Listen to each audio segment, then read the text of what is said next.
And good morning, everyone, and welcome to the Comic Corner here on the Agents of Fandom Network here on YouTube, Facebook, and the Bad Place.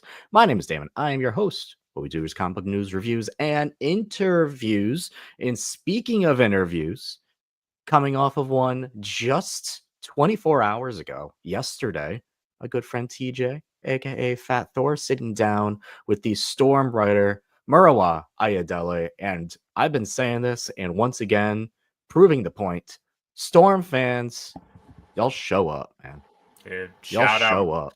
Shout out my Stormcasters, man. We love you. We love you all. Thank you for hopping in the chat.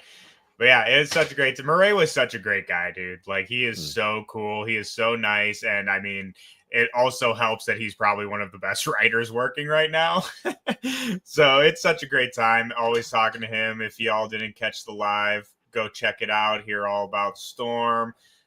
This interview, we've been lucky enough to have Murray on a couple times now. So if you want to learn all about his backstory, we got interviews for that. But our last one was more so just hanging out and celebrating the most recent Storm number 10. So if you checked out Storm number 10, go check out that interview. It's a fun time.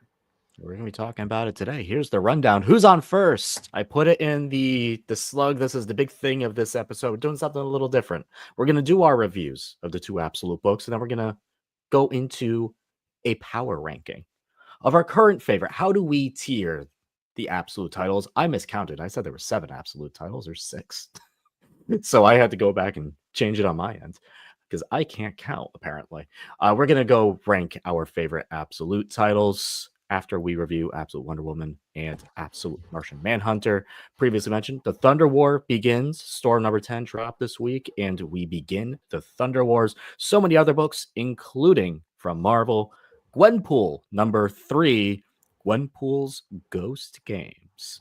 She died last issue, guys. What happened in this issue? We'll find out.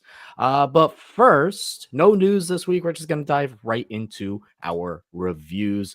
Absolute Martian Manhunter number 5. I guess technically this was originally going to be the penultimate issue of this mini series that was then extended from a 6 to a 12. This is written by Dennis Camp, art and colors by Javi Rodriguez, letter Hassan Osmani Alao, and editors Sabrina Futch and Andrea Shea. It is no secret, we have both been loving this book. This is one of the highest quality absolute titles on the shelf right now. It is a bit of a big brain book, a lot of thinking, a little weird, very abstract, as you can see from the art on the cover of this issue, which is also by Javi Rodriguez. And this to me is the most abstract issue that we've gotten so far, the most big brain issue. What's been going on? Obviously, we've been saying that this isn't technically really a Martian Manhunter book. It's the Martian Mindfucker, where he goes and he can kind of see people's brains, like thoughts and waves and colors and stuff. And it's really abstract, and the world is complicated. But the villain of this entire story is the White Martian. And in the last issue, the White Martian won and shredded the world in darkness. And this issue, we see the darkness. Because holy hell, Dennis Camp, this thing is bleak. Dude, yes. This issue is bleak. We get to see the worst of the worst that people do when they succumb to their darkness, which is represented by shadows. The shadows are in a way their true selves. Some people falling for it, and also not there. There's like one little bit of, hey, this isn't so bad. It's like the kids playing with their shadows in the park because they're pure and they're innocent. It's like, oh, see, there's some good in the world, but then there's also some really terrible things that the very first page. You do anything with animals, it's gonna break my heart. Obviously, it's a very easy heartstring to pull on. And also, there's a family moment midway through the issue that really got to me as well. This is a very fascinating issue. I believe by the end of this issue, TJ, the White Martian and like maybe his avatar, I guess you can kind of say, like his body, like kind of come up and go to the Martian Manhunter, go to John Johns, and are screwing with them. So how do they get out of that hole? TJ, what did you think about this issue? Is there anything else in this issue that really stood out to you? Obviously, like the dog thing is like heartbreaking. The guy with the family, just horrible, horrible moment. Uh, Anything that stood out to you, and what did you think about this issue? I mean, you know, took the words right out of my mouth. Like you said, we've both been loving this. I love how weird it is. I love the direction. It's the artwork is just like Javier Rodriguez. I love his style of artwork. I think it is so good. It literally blows me away every single issue. And I mean, this issue is no different. Like you said, it's definitely a little darker, I would say, but this series has been pretty dark. Like Oh even yeah. underneath the kind of silliness of it sometimes. But yeah, I think it's really good. Again, it's weird. The art is crazy, and for me, I'm a big fan of things that are like, how do I want to say, like, I guess a dissection of the human condition, you know what I mean? And like I feel like almost every issue is dealing with another aspect of just like human existence, like whether that's love, hate, and the like how camp visualizes that with the Martian being able to see the different emotions. I Mhm. I just think it's so cool. I think it's so clever, and I cannot rave about it enough. It's a true breakdown of humanity at their best, at their worst. Because the shadows, the people, the true versions of themselves run rampant, and it's horrid. But to dive into it, the big reveal at the end is the dark side of people. The dark side is spelled dark side SIDE, not Yeah. SEID, but we understand where it's getting at because we do know there is a culmination that we're starting to get to. Not a full culmination, obviously, but we're starting to get a little bit of a crossover somewhere down the line here. Obvious dark side tease in there, correct, TJ? I was gonna say, I feel like I told you that, and you were not like as shocked as I was. So, is there something Yeah, I'm missing from the like? Did it? Because I am behind on some titles. So, has like yeah. something like this been alluded to before? Because this was a complete shock for me, and I was like, "Let's go!" Well, we do know. So in this recent Absolute Wonder Woman issue, we'll get to there's like illusions, like discussions of other worlds and stuff, and maybe in another world where everything is good instead of where everything is terrible. There's like some subtle things within the Absolute books, but obviously in the All-In books that AF brings up quite frequently, there's heavy discussion on like what happened to Darkseid and what Yeah, he's I remember doing. him saying But that this last week. is yeah, but this is it feels like within the Absolute titles, like one of the first true straight mentions of dark side, even though it's not really spelled the same way, Mhm. but we get the point. So we both really enjoy this, TJ. How would you rate this out of 5 out of 10, whatever? 5 out of 5, 10 out of 10. All right. It's up there for me. Like one of my favorite books going on right now. Honestly, This is like a 4 out of 5, an 8.5 out of 10 for me type of say that's issue. a good Very, rating for very you too. excellent. It was just a little bit abstract at times where I'm kind of going through and like visuals are great. We're just kind of saying words at this point, and Hmm. I'm seeing some terrible things happen, which is making me really sad. But that's what the point of this issue was. It was supposed to be bleak. It was supposed to be dark, and I thought he did a very, very good job here. Again, for both of us, one of our favorite absolute titles, and we will definitely be ranking it pretty high, I'd say, on our power rankings. But before we get to our power rankings, oh no, I didn't put Martian. Oh no, the slides. Oh, I screwed up. I goofed. I don't know what happened to it. Regardless, I'll talk about it real quick. I See what goofed. I deal with I'll go here, back to people. this. Let's quickly talk about Absolute Wonder Woman because I did Yes. not make a slide here for it. Absolute Wonder Woman is great. I really don't know how else to put it. I love this book. This issue. Diana is put into a labyrinth to go save a siren from an evil queen. And we go back in time too. That is like, I love when we go back in time with these characters. Hmm. Specifically, like when we go back in time with Batman, specifically when we go back in time with Wonder Woman. I love going back and seeing like these origins because Diana's origin in the Absolute Universe is so drastically different. She grew up with Cersei in hell, right? And there's all these prophecies and stuff, and she has to go out and deal with literal gods, right? And it's wild. And how she's like, I'm not scared of you. You can do whatever you want to me. I'll take it. And then the god's like, oh, yeah? Well, how about this little cute turtle over here? I'm going to do something to it. And that's when she's like, no, you mess with me. You don't mess with the other things here. They're under my protection. I'm like, yeah, that's Wonder Woman. And she's like 6 years old, essentially, Yeah. on this page. And I'm like, yeah, that's no matter what they brought up here is like Hecate and Cersei go back and forth. Hecate, like the goddess of witches, essentially, who's the goddess of Cersei in a way, at least in this book. And they're talking back and forth on how it's like this girl was designed to be a weapon. And it's so fascinating how she was kind of picked to be that and what shaped her to be this. And, you know, in another universe, it's not as dark.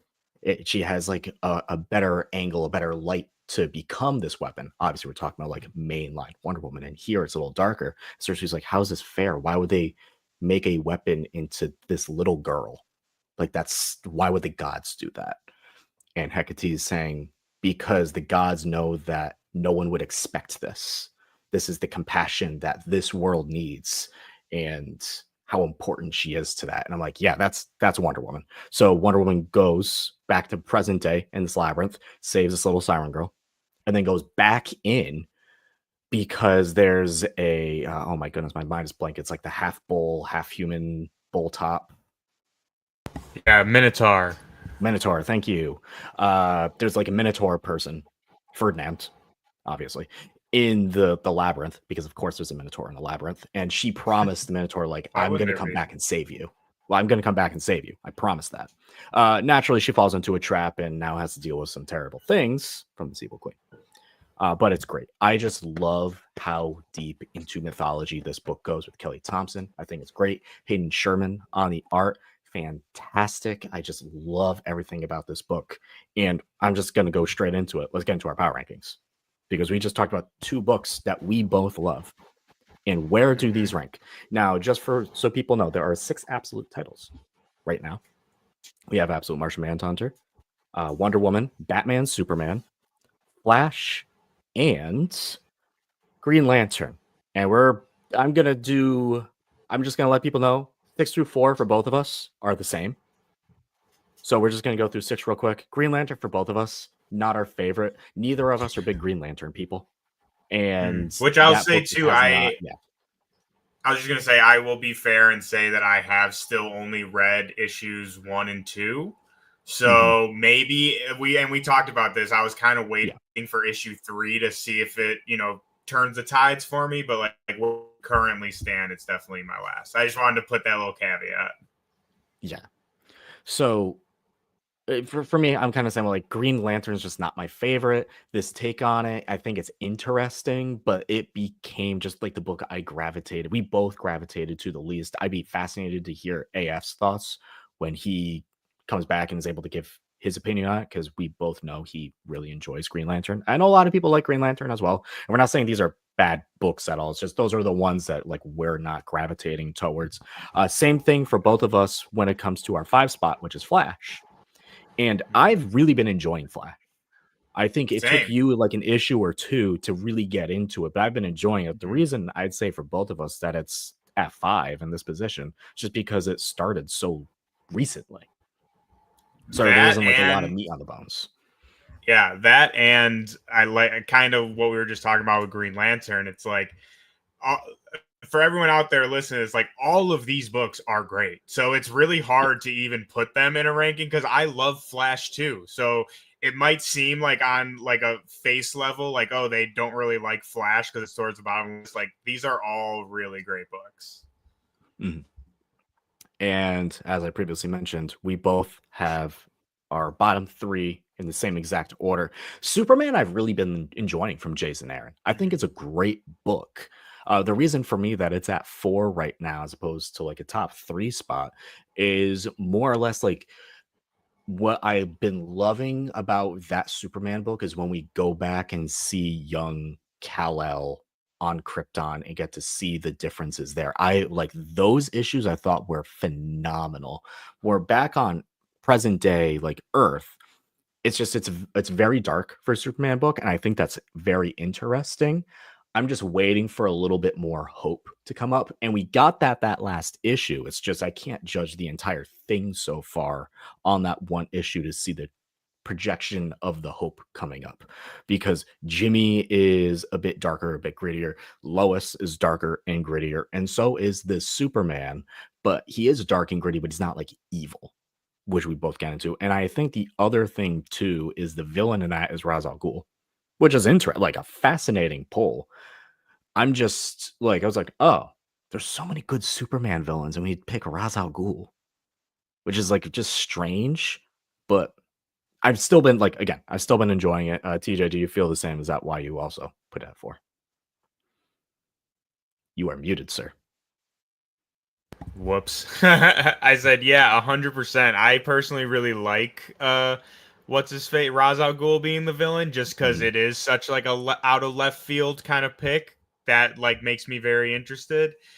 But again, I will, be completely transparent with everyone. Again, I am a couple issues behind on Superman, but I agree with everything you're saying. I've been loving the book, and so the only reason that it's at like it would probably be a closer battle between some of the other titles if I was caught up, but that's why I have it at my 4 spot. And I also want to say sorry if it seems like I'm distracted. My dog decided to come and just like burp in my face, so he's just like glued to my side right now. So, but I am paying attention. There's no Thor this issue. What are we doing?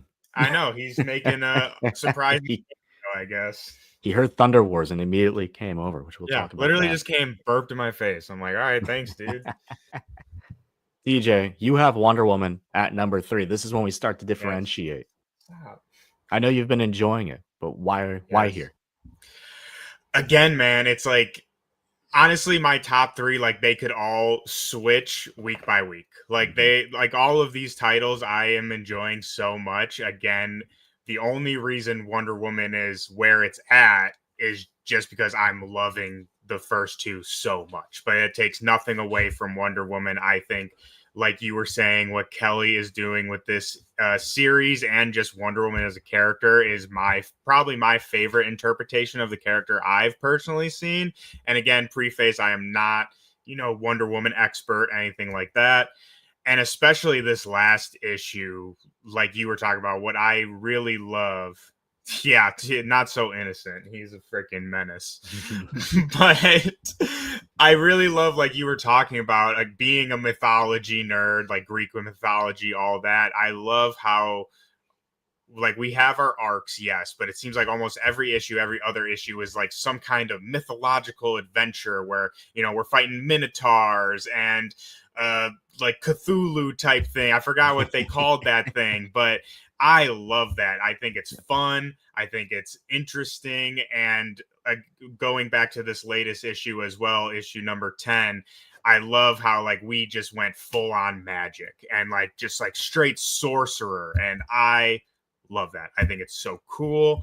And I cannot like I'll take this as just like my Wonder Woman now. Like no disrespect to like, the main line, but if Kelly wants to just keep this going, I will be front row and center. Like the witch dark Wonder Woman. That's my Wonder Woman. I don't terribly disagree because she's still very much Diana in many, many ways. I'll get to that when I talk about her. Jam, not happy with Green Lantern. I'd say Jam, so low on our list. Hop in real quick and tell us why so we can have better understanding. My number 3 spot, maybe a little surprising. I have Batman only at 3, and I'm going to be honest, at one point it was lower because I really didn't love that first arc with Black Mask and the Party Animals. I didn't love it. I loved Bruce. If you're hearing this, I'm sorry, man. I loved Bruce, and whenever, same thing with Superman. These two, Superman and Batman, for a while were flipping. Because whenever we went into the past with Bruce and we saw those moments in a young Bruce and what's different about him is when I loved it. It was back more into the Black Mask of it all. And I'm like, this is a lot. This is a lot of stuff going on. But the action sequences are great. What brought me back is this new arc, ironically, with Arc M. That I'm like, this is crazy. These are like Dark Soul level villains and stuff that like we're starting to get from this absolute universe in Gotham, like straight Dark Soul villains, like Mr. Freeze, terrifying. Croc, horrifying. What did they do to Poison Ivy? Oh my god, it is insane what they are doing in absolute Gotham right now. So, Batman, from the last few issues, like from this arc and then the little 2-issue arc with Freeze, skyrocketing on here. Been digging that. Been digging that. You have Batman at 2. I feel Yes. like it's because you really enjoyed that first arc. Yeah, I was gonna say Scott Snyder. If you happen to be watching this, don't listen to Damon. He's a harsh critic. This is I my still one of like my it. favorites. No, I I know. still like it. Yeah. I'm just messing with you, man. But I mean, I love it for the exact same reasons you're just saying. I was personally a fan of the Black Mask arc. To me, it really kind of set. I mean, obviously, I think this arc is, I don't want to say better, but a little crazier. But to me, the Oh yeah. first arc really like set me into the world of this absolute universe and like the absolute Gotham. And like you said, man, I just love how we're just going straight horror with it. Like Scott Snyder has said, like one of his goals with this was to make Batman's rogues gallery truly terrifying. Like not just like, hey, hey, hey, I'm a villain, like I'm the Joker. scary. Yeah, exactly. I'm the Joker. What do you mean? But then I think he's achieving that 100%. And like you said, this last arc M, ugh, crazy. And Crazy. I feel like too something I really enjoy, which I think goes to Scott Snyder's writing ability, is I feel like even though I feel like I know what to expect now. It's like, okay, Dark Batman, the villains are crazy monsters, right? Mhm. But at almost every issue, he still manages to surprise me in some way. Like there's some sort of surprise that I didn't see coming, or which I'll say, don't spoil too much. I still need to read 10, but I'm No. assuming Poison Ivy's freaking nuts. And again, something I wouldn't have Oh, really there's a few others in there expected. too that I haven't mentioned. So Oh, dude. Okay, shut the hell up right now. I'm that reading this last when we issue get is off. nutso. Yeah, but that's why it's my number 2. I also like, I'm a typical dude, dude brain kind of guy sometimes, and I just love a big ass muscle dude beating the shit out of people. Like that's just awesome to me. So that's why it takes my second.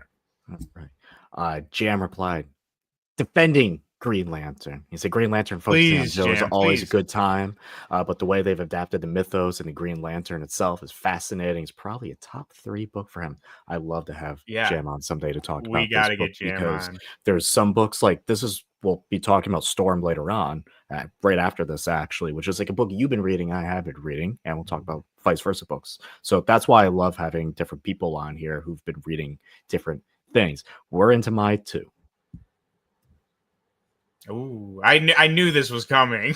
This was difficult, and Yeah. you know what's crazy? This is why I'm specifically saying power rankings because this was the week where Wonder Woman jumped Manhunter.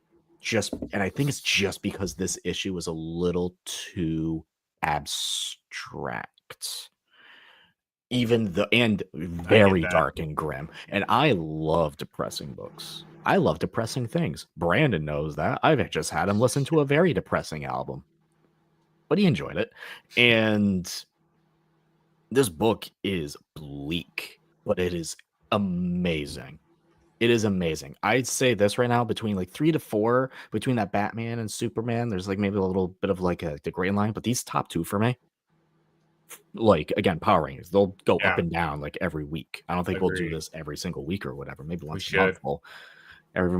we'll have them flip flop and we'll do an entire segment. But I think this is fun.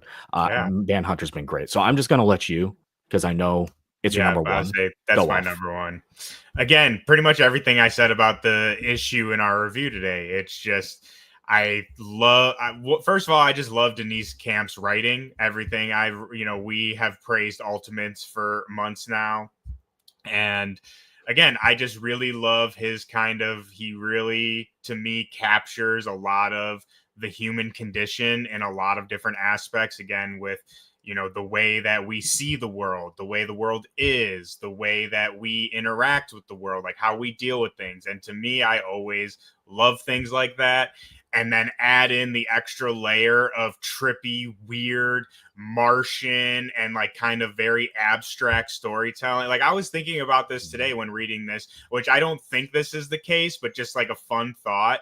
I was like, what if the Martian isn't even real at all? And like, I think there's good evidence in the book. You could argue that maybe this is just in John Jones, whatever he's John called in Jones, this yeah. one. It's just in his head, and like he's like meant to, you know what I mean? Like had like some sort of I mean, mental break. he can clearly see people's thoughts and stuff, No, so he I has know, but something again, I going don't. on I there. But you're That's what I saying like mean, little though. thing in his head. Like I Mm, said, I don't necessarily think that's true. I feel like I'm really bringing it up just to kind of, like I said, highlight the point of yeah, yeah, like the abstract storytelling, and it yeah, feels like you kind of know what's going on, but at any point, everything can just be flipped upside down. for sure. Uh, Absolutely, I agree with all those points. Dennis Camp, I think, has been proven to be like best writer to come out over the Top last 2 notch. years. Yeah, he's a rock star right out here. Amazing. What he's doing in the Ultimate Universe, what he's doing in the Absolute Universe, and what he's doing on his own in his indie scene is phenomenal. It's phenomenal. Cannot praise it enough. I won't go too deep into this because we did just come off of me talking about Go Absolute off, Wonder man. Woman, Go off. but it's great. I love the mythos of this book, the Greek mythology, the twist, the way that Kelly has managed to just straight up not change Diana's personality, but just her thoughts and her upbringing, and how that just like slightly affects how she handles a situation, just with like a little bit of dark magic, more sacrifice. The compassion is absolutely still there. Steve just straight up being in the back at all time. Thank you. I'm not a Steve Trevor fan at all. I just Yeah. do not care for the man. So him just kind of like being in the back and almost like the joke of the group. I'm fine with that. But just seeing her go on these adventures, these absolute twists on her rose gallery, very, very, very cool. I've been loving it. I cannot suggest this enough. Peter says God Kelly's run has actually gotten me to read Greg Rucka's run. Yes, absolutely. There's a lot of great Wonder Woman runs. Does that share George a lot Perez too. of same like DNA Yeah, kind of? yeah, George Perez too. I mean, there's so many like great Wonder Woman books. So Mhm. I'm hoping that like when people read some of these, they can go and like read other things Mhm. within like the main continuity. Specifically, I'm sure AF would be like, go read Wally West. So go read Wally West. That'll do it for our power rankings. This is it. Let's go through the list. TJ, you had Martian Manhunter, number 1, Batman 2, Wonder Woman 3, Superman 4, Flash 5, Green Lantern 6. I had Wonder Woman 1, Martian Manhunter 2, Batman 3, Superman 4, Flash 5, and Green Lantern 6. Give us, if you've been reading some of these, even if you haven't, just give us like your list. How would you rank them so far? Because Yeah. I'm curious to see what everyone's thoughts are. We just mentioned off the top of the show, you interviewed the writer of this book, Mirwa Ayadele, for Storm number 10, The Thunder War Begins. This is written by Mirwa, artist Lucas Wernick, colorist Alex Rumesh, letterer Travis Lanham, and editors Lindsay Koick, Annalise Bisa, and Tom Brevoort. TJ, quickly catch people up on what's been going on with Storm and what happened in this issue.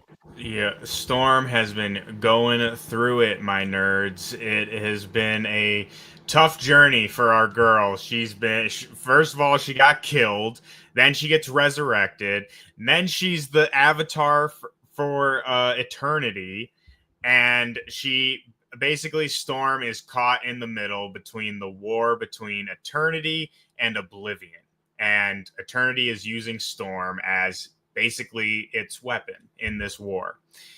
It has been amazing. It has been crazy. The cosmic sort of foundations that Marewa is playing with, I truly think is gonna shake things up in like the grand scope of like Marvel lore, like how these cosmic entities relate to each other, interact with each other. It's so good, but at the same time, he's also able to balance these beautiful moments that show who Aurora really is, and like how he talks about it. You need to put the character through trials and tribulations to show who they truly are. Like who you truly are comes from either abundance or lack of abundance. And it's so great. We are entering the Thunder War. All the other storm gods are coming after Storm, and she has to face the original storm god Hadad, who crazy bad dude. You can go check out our episode with Marewa talking about how he killed Eternity and Infinity and just all this crazy crap. So this issue really kicks off this Thunder War. Storm... Can we go back on that? Yeah, rewind. Killed Eternity? Yes. Wove Eternity as its cloak, used Infinity as its club, and the Phoenix Force as his armor. And the only way he was able to be stopped was by the One Above All, which if anyone out there knows who the Marvel editorial said no. Yeah, they were like, no, dude, like this guy's too powerful. So he is back. He has been, banished by the One Above All. He is back. Even Thor is like, yo, this guy is crazy. So we really kick off. Yeah, and we kick shit off in this issue. Storm gets her revenge on some of the other storm gods that came after her. We're trapping people in pocket dimensions. We got cosmic entities manifesting themselves on Earth. It's nuts. Eternity's off trying to find the One Above All, and I just cannot praise this book enough from a story perspective. But I also really want to highlight Lucas Wernick and Alex Guimarães' art and colors. Mind blowing, like some of the best pages I've seen undoubtedly this year. And I will go out on a limb, even say Wernick is producing some of the best pages of the year across public DC, Marvel. Art is amazing. And again, Alex Guimarães' colors are just phenomenal. Just pick up this book, people. It's very new reader friendly. I was not a Storm expert by any means starting this, and it's great. Big Storm book. Quickly to go back to the power rankings, Jam gave us his. He has Wonder Woman, then Superman, then Green Lantern, Flash, Batman, and Martian Manhunter. Jam, what? We gotta get Jam on and break this down. From a very serious book to like one of the least serious duo of books coming up. I got dosed with the double Jeff the Landshark this week. Starting off with this one. This is the Haunting of Gwenpool. This is Gwenpool number 3. This is written by Kevin Scott, artist Stefano Nessi, colorist Matt Miller, letter Ariana Mayer, and editors Katie McGahee and Jordan D. White. What's been going on in this book? Yes, this is the book where Gwen Stacy comes back to life. Huge asterisk on that because we still don't know what's going on. And if you're wondering if this is canon or whatnot, this is a Gwenpool book. What is canon and a Gwenpool book? Because there's this weird battle thing going on in the world where all the Avengers and X-Men essentially like died. And that's obviously not happening in anything else. So it's Gwenpool's world. We're just vibing in it, right? You just kind of have to go along for the ride. So yeah, Gwen Stacy's back, quote unquote. We don't really know why yet. We do know that, little Project X stuff going on. A little something. Give her some Wolverine powers. Peter Parker's in it. And last issue, Gwen Stacy killed Gwenpool. Famously, 2 different people. Gwenpool's dead. So issue starts off with her literal funeral. Issue starts off with her literal funeral. And this is where I started really enjoying this issue, because when Kevin Scott is able to just like make this a Gwenpool book, it is hilarious. And he writes Gwenpool and her dialogue perfectly. It starts off with Kate being really sad about Gwenpool dying. Jeff is there being sad too. And she starts hearing this voice in the back of her head, and it's literally Gwenpool, who's kind of possessing her. So she starts like essentially giving Kate all like the inner details and be like, hey, Kate, so that guy right there who's like weirdly standing in a corner, his name's Peter Parker. that's Spider-Man. And then she like starts being like, she's like, Spider-Man. He's like, yeah, Ditko and all this. Like all of a sudden, Kate Bishop now knows who Love Steve it. Ditko is. Love Love it. it. Like it's stuff like that. I'm like, Mhm. this is great. Kate then goes and possesses Peter Parker, and his inner mind is drawn like the original Amazing Fantasy. Again, love it. It's Love great. it. Love it. It's great. And what now her plan is to get revenge on the Gwen Stacy resurrect by taking over his body and going to fight her by what she says, hey man, I've read Superior Spider-Man. I know how this works. And I'm like, this is great. Yeah, I love it. It's Like, this is stupid. It's yeah, let's stupid have fun fun. though, right? Yeah. Like, don't take this book seriously. I know we were all up in arms. I was. I was part of it, up in arms, being like, we're bringing back Gwen Stacy. What's going on here? It's just a stupid, fun Gwenpool book, guys. This is so not serious, and And that's there's like nothing wrong with that. and going from Martian Manhunter, which is a very serious, very heavy, abstract, bleak book on humanity, to just stupid fun. It's a fun contrast between the two. Nice So palate look, cleanser. it is a very nice palette cleanser. So also Stefano Caselli with the art here, very fun, very nice. I again loved going back into the Peter Parker like Kirby style art, like very nice. Love that. Like you get the crackles in there and everything. It's great. Oh, Kirby Crackle, baby. Let's Yeah, you go. get some crackles in there. It's great. Super fun. Like just don't take this book seriously. I like don't even know if like I can like rate this like look, I'll give like a 3.5 out of 5 type of thing. Just because it's like do not take the like don't take this book seriously. If you just want to have fun, you'll enjoy it. And it lines up perfectly with another book Jeff the Landshark is in, which is it's Jeff the Landshark. Yo, number 2. Jeff is just having his moment, man. Everywhere. He's everywhere. You know what I heard? So I'm on Kelly's Thompson's Substack, and she told me something I didn't know that's been going on with Jeff. So I knew he was in like the little animated toddler show for Spider-Man and His Amazing Friends, which is like you know preschool level Spider-Man show. Very cute. And I knew Jeff was in the show. Jeff got a theme song in the show, and it was written by Fallout Boy's Patrick Stump. Dude, she did that on purpose. She like that's what are the odds of that happening to you? Like that's not great. a coincidence. Well, to me, no, it's not to me. Whatever. No, I'm saying like, that's your guy, right? That's AF span. That's AF. AF is a huge okay. Fallout Boy guy. I'm a big My Chem guy. I do enjoy Fallout Boy though. But Patrick Stump wrote the Jeff the Landshark theme song, which is hilarious. That's awesome. In this book, what's been going on here? This is the first original Jeff series for print. All the other Jeff series that have been in print originally came on Marvel Unlimited. So this is the first one where this is the first telling of a story in floppy format. And again, it's a very cute book. This is written by Kelly Thompson, art from Toki Takaro, colors Jim Campbell, letter Joe Caramagna, and editors Emerald Bonsadoon and Jordan D. White. Jordan D. White everywhere at Marvel that I've been reading.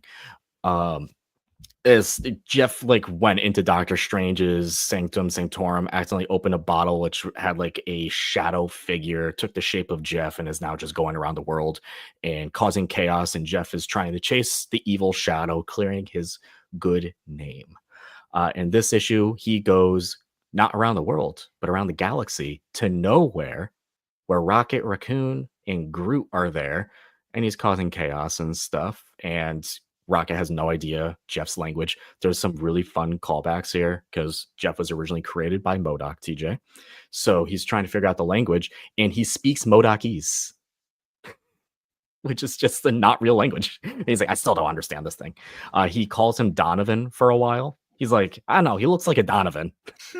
It's an ongoing bit. It's really funny. Like a Donovan. And the last bit is he builds Rocket builds Jeff a machine to deal with a problem, and the machine talks, but it only says hey. So it's just Jeff pressing a button that's just like hey, hey, hey, hey.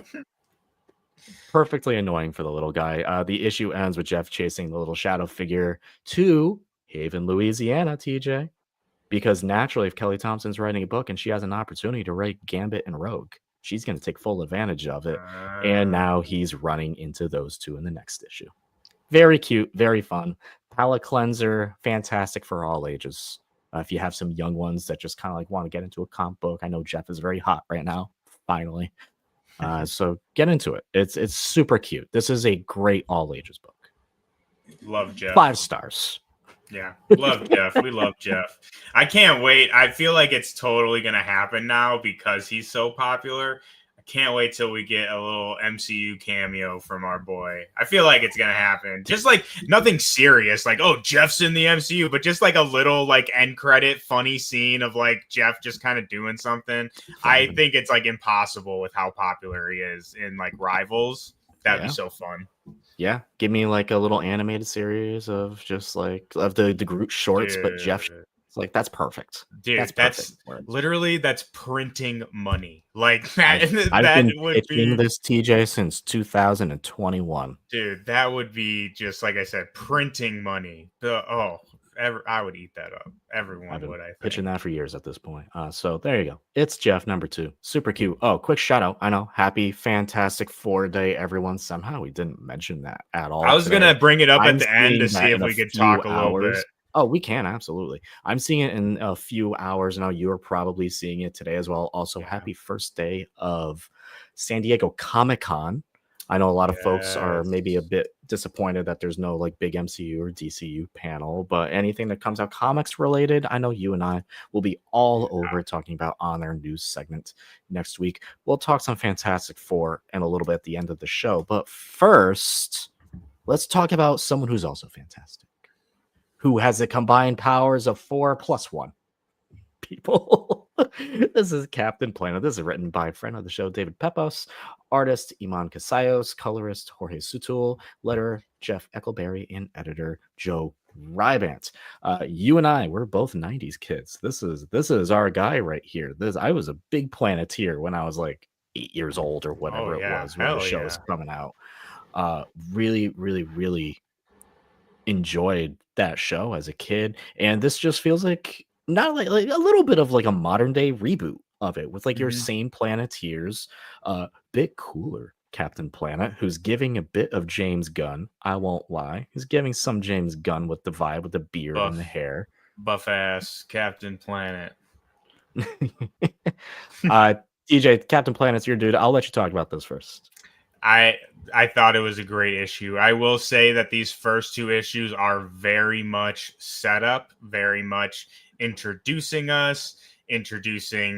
who Captain Planet is, who our Planeteers are. So this issue is very Planeteer focused. Like I said, we're learning about our Planeteers, both as people, like me and Damon, who watched the original series, for us to learn like how these Planeteers are slightly different for the new age, while also I think very, very welcoming and open arms to someone who may have never heard of Captain Planet. I think this issue does a great job with giving everyone what they need for us to like start our adventure. And so I thought this issue was great. I love our Planeteers. I love the new twist that we give them, which I'll say in my opinion, which Damon, I know you have some thoughts on one character specifically, but in my opinion, it feels like they are exactly the same as they were in that 90s cartoon, just with very slight differences that kind of, like I said, bring them into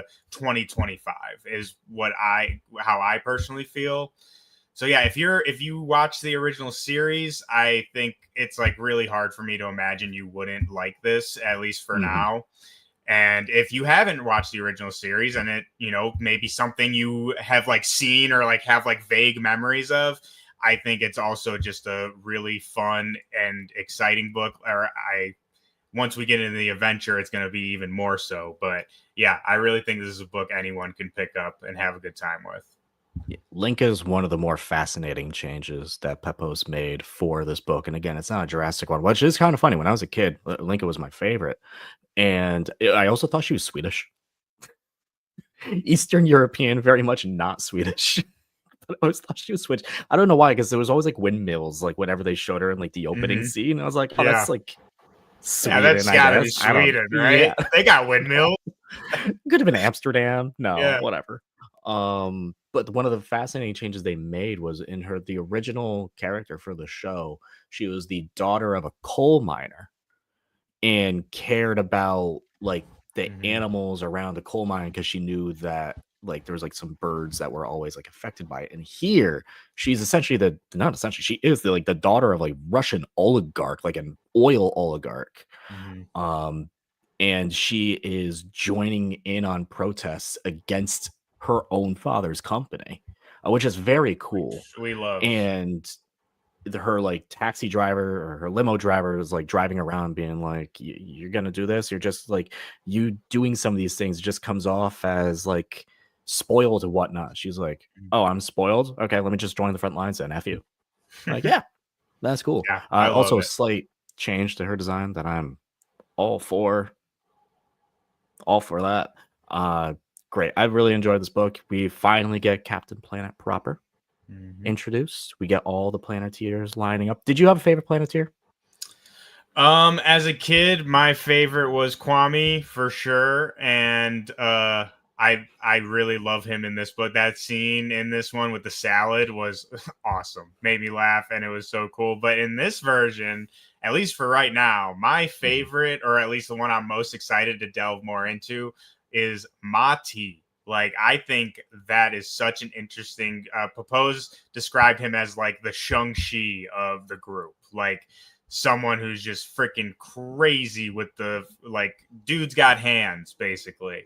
So I'm excited to see that. And what I was gonna say, on Linka, I can't remember specifically like what we talked about, but if anyone is interested, go check out our last interview with Propose. I know that we specifically talked about Linka and the I forget his name, but the guy with the fire ring, Mhm. because those were two characters I remember him saying that he did kind of change a little bit more than the others. I can't remember the reasoning, but like I said, if y'all are interested in that, you can go check that out, learn why and what these changes are. Absolutely. So Captain Planet #2, go check it out. Two It's thumbs Wheeler up. from Detroit, my guy. Wheeler, yeah. There's our American in there, and he's just an angry fire user. No, as TJ kind of knows, I just gravitate, both TJ, you and TJ's Warge, both know I just gravitate towards like element benders in some way, shape, or form. And Mhm. whenever you introduce that as a concept, I am all in. And the Jeff Last book, cameo you forgot to mention. kind of, there's a little bit of a Jeff That's cameo Jeff, with dude. a. That's Jeff. G's backpack in the story is 100% It's Jeff. very Jeff like. 100%. They even point out, they're like, yeah, it's a little Jeff backpack, or not Jeff, it's a little shark backpack. I'm like, that's Shout very Jeff. out, shout out It's got David, the man. face. Love it. It's got the face. This is Minor Arcana from Boom Studios. This is our last book of the day. This is written by Jeff Lemire, artist Letizia Cadnici, colors Patricio Del Pecce, letter Steve Wands, and editors Eric Harburn and Matt Gagnon. TJ, I wish I gave you this book. I wish I gave you this book to read. I know I didn't, and I kind of wish I did. I Because actually have it. I just am okay. I'm drowning in books. Well, I wish I really gave you this book to read specifically because I think one of the things you've discussed with this book in particular, the main character, Teresa, who is the daughter of the psychic in town. It turns out Teresa had always thought like her mom was a fraud, a scam, bad relationship. Her mom, unfortunately, very ill, has cancer, so she's taking over the family business, like doesn't want to. And it turns out Teresa does actually have psychic powers. Shock. Not a concept we've never seen before in things, but it's a very interesting one, still done very well. And one of the things you've mentioned about Teresa is she's a very unlikable character through the first 7 issues, I'd say. We're on Yeah. issue 9. This is like first like 7-8 issues. She's kind of unlikable. She's a bit of a jerk, a bit of a drunk, Constantine like, if you will, for the DC friends. Yeah. And Jeff Lemire has said, Constantine, Jason, that this is his like love letter to Vertigo comics of his youth. But this is the issue where Teresa shows a heart because she actually opens up the psychic shop, I guess you can call it, for like full front, and there's a whole line there. Someone she's become connected with in town, Kelly, like helped organize things, and she helped the people in the town. And was like, I'm not doing this for me. She was trying to figure out, whenever she goes into the psychic plane, there's like the tower. It's very tarot card-esque. Every person kind of represents a different tarot card throughout the entire series, which is very fun, very cool. I don't think this is like my favorite issue. I think last issue was where it dealt with the trans kid. And that was like the first time I was like, oh yeah, Teresa really has a heart now. Like, she helped someone get through something that they really needed to get through by the end of this. And this is like the follow-up to that, where she's just like helping people throughout time, whether it's like a big serious thing, like my husband passed away, I just want to know if he's okay, down to I lost my keys and I don't know where they are. Can you help me? Like silly things like that. And she is very kind and helpful throughout. I really dug this issue. I really dug this book. So far, the series is great. It's a little slow, but it's a Jeff Lemire slow burn book.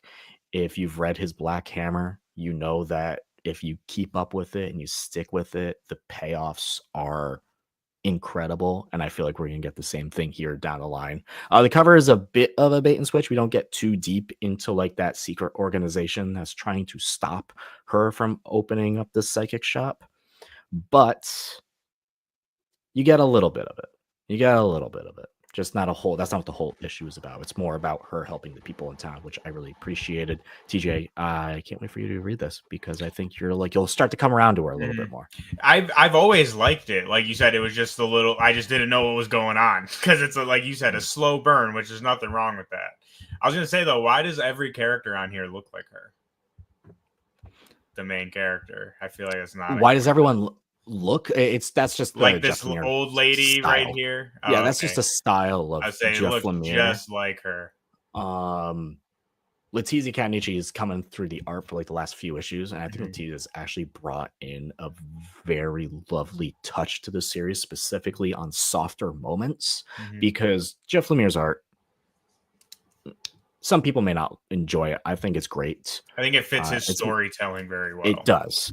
But Letizia comes in on softer moments and is able to just like make it a bit more brighter, a bit more hopeful, less like not as much lines, but the designs all stay the same. Like when I read this in a trade format, I don't feel like I'm going to have like a drastic change in the art style. It feels like it's still fluent through, and I think that's great. Do recommend this if you like psychic tarot, Vertigo type comics. I think you will really enjoy this. Next week's polls, real quick. I got 4 books next week. These are my polls. I got Nightwing Annual #1, Ultimate Spider-Man and Ultimates, and The Vision and Scarlet Witch #3. I'd say out of the 4 I'm looking forward to the most, I will always say Ultimate Spider-Man. But the Ultimates is great because that is introducing, TJ, you know who, Ultimate Wanda Maximoff and Ultimate Quicksilver. I assume it's Ultimate Wanda Maximoff. It's at the very least Ultimate Scarlet Witch. Love it. I can't wait. I have the exact double Scarlet Witch next week. Yeah, I have exactly the same as you, except the only extra one I have is the Incredible Hulk #27. One of my favorites. I rave about it all the time.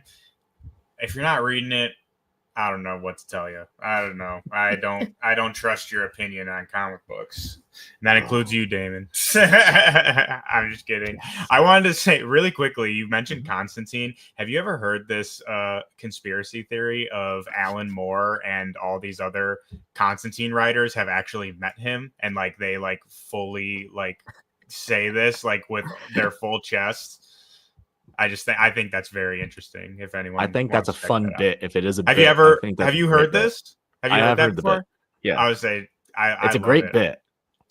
Bit? I don't know about that, man. I mean, Alan Moore is basically a wizard. Like, and I'm not even saying that to be funny. Like, seriously, look up Alan Moore wizard, and I'm being dead serious. So I don't put it past him, man.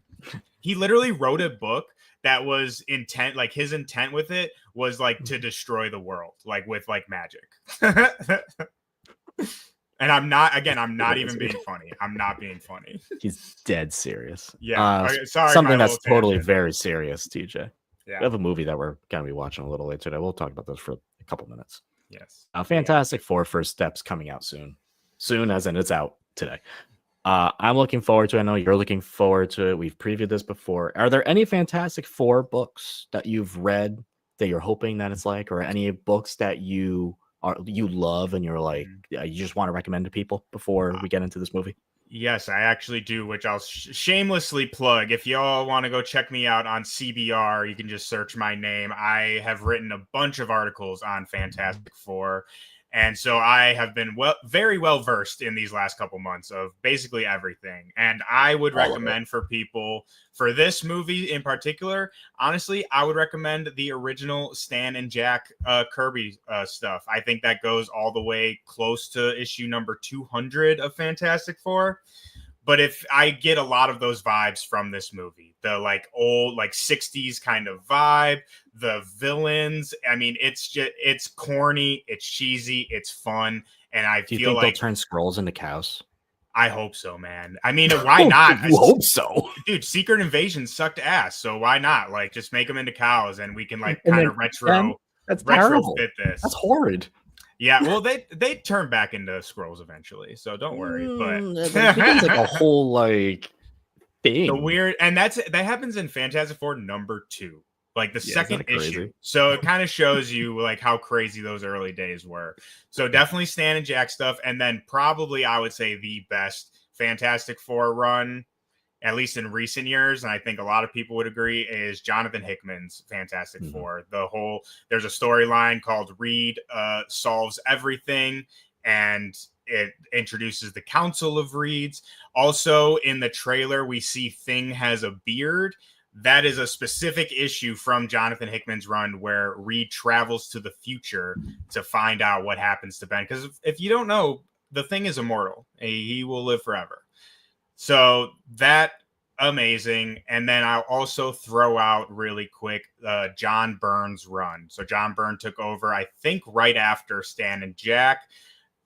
Again, pivotal Fantastic Four moments. That's the introduction of Franklin. I think Franklin is introduced. Yeah, in that's his also run. he did the Was that Malice? He was involved in Yep. that. Malice, Yep. the whole Mephisto thing. And again, if you're talking about legendary foundational Fantastic Four that kind of made them what they are today, definitely John Byrne run. But those are my recommendations, and I could not be more excited about this movie, man. I think I loved Superman, and I was super excited for Superman, but this is my movie, man. Like, this is the one This that was your movie of the summer. I have been for years. I've been excited for this. I cannot wait. I think it looks amazing, and it looks so great. That's going to be my my Supergirl next year. I cannot wait for that movie. I cannot wait. Have you read Yeah, Woman of Tomorrow yet? of course, man. That's Okay, another cool. essential comic like everyone needs to read. I'm not honestly, crazy at this on Tom point, King, don't read it but until you watch the movie because I yeah, kind of don't true. want you to be spoiled. Yeah, I'd say that for But sure. buy the book, put it on your shelf, let it sit there nice and pretty, then watch the movie next year. And then if the movie isn't good, then you can see what it probably should have been. My one shout out, I'll give two. One I did on our primer episode here on the Agents of Fandom, which is just Hickman's Secret Wars, because at its core, that is a story between Doom and Reed. And where we're going is probably yes, exactly. Yeah. Yeah, and it's fantastic. All puns intended. The last one, very recent, because we've gone all the way back to literally like Fantastic Four #2. Most amazing. recently, Ryan North's run is a lot of fun. It's very sci-fi adventure of the week. A lot of just like standalone bottle episode type of Fantastic Four storytelling. You get to see Valeria, you get to see Franklin kind of like at their peak in their prime, and it just reset to a new #1. So if you're looking for a good place to start, they make sure when something's at a #1, that's a good place to jump in. If you want to go back, you can. Actually, I did ask Steve Orlando about that, by the way. On Ryan North's Comic Fantastic Geeks. Four? No, about renumbering. Oh, what did he say? Let me pull it up real quick, but I was very thankful that he got back to me because it's something like that Threads we've been bringing up. It was actually League Comic Geeks, which is if you're looking for what if letterboxed but comic books, that is Comic Geeks. and it is a 10 out of 10 app. I know you use it, I Yeah. use it, but there's like an Ask Me Anything where they bring in writers, Oh, artists like every week, every couple damn. weeks sometimes, where they come in. You can have big Ask Me Anythings, and he got back to me, which is super kind of him. Because I asked him, I was like, the challenges it is of constant renumbering, specifically with his Scarlet Witch, and he said, "quote I think it can absolutely be a challenge. At the same time, it's the reality of the market right now, which it is. A number 1 through 5 will always sell better than a 6 through 10, which is unfortunately true. And even if a 6 sold like a number 3, you'd likely see less renumbering.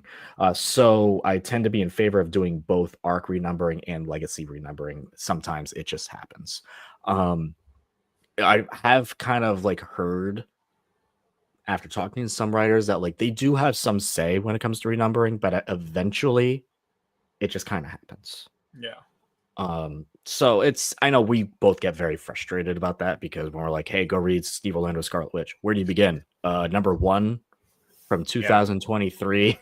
You have to say the year, and it's then Well, it's weird just things in frustrating because I between. feel like a So lot of people talk about, like, who don't read comics, talk about like being kind of intimidated by it because, like, oh, where do mhm. I start? And to me, like, things like this just make it harder for new people to come in. So I feel like that's my biggest gripe with it.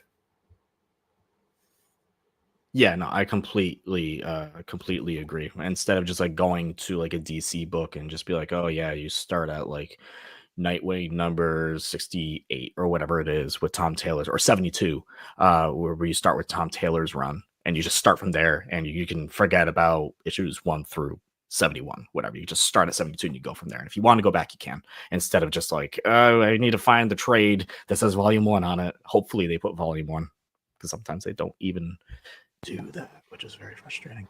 But that'll do it for this issue of the Comic Corner.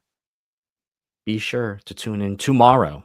That is Friday at 9 p.m. Eastern Time, right here on the Agents Fandom Network, here on Facebook, YouTube, Bad Place, so many other places, to hear our live reactions to Fantastic Four First Steps. Again, we're all very excited for it. I am, you are, TJ's Warriches, and we'll have a full on discussion on the movie. Hopefully, it lives up to its expectations. Next week, we will be here, as always, at 10 a.m. Eastern to yap about some comics. We have Nightwing. We have some Ultimate books. Maybe we'll put the Ultimate and the Absolute books up against each other again. Who Why not? knows? Yeah, we why like not? to go back and forth on that a Like to lot. stir the pot. AF should be with us next week. The reason he couldn't join us this week was because he's actually seeing the movie. So I'm excited to hear his thoughts. That'll do it for this issue of the Comic Corner. As always, please support your local comic shops. If you have one near you, go to comicshoplocator.com to find the nearest one. Comic shops are the heartbeat, the blood, everything about the industry. You get to meet so many people, make some friends, have a community there. It's a good time if you have one near you, so go check it out. We'll be back again next week. Thank you all so much for listening live, for watching us live here on YouTube. It is so appreciated. Anyone also who listens to us after the fact, thank you again. We'll be back next week. Take care, everyone.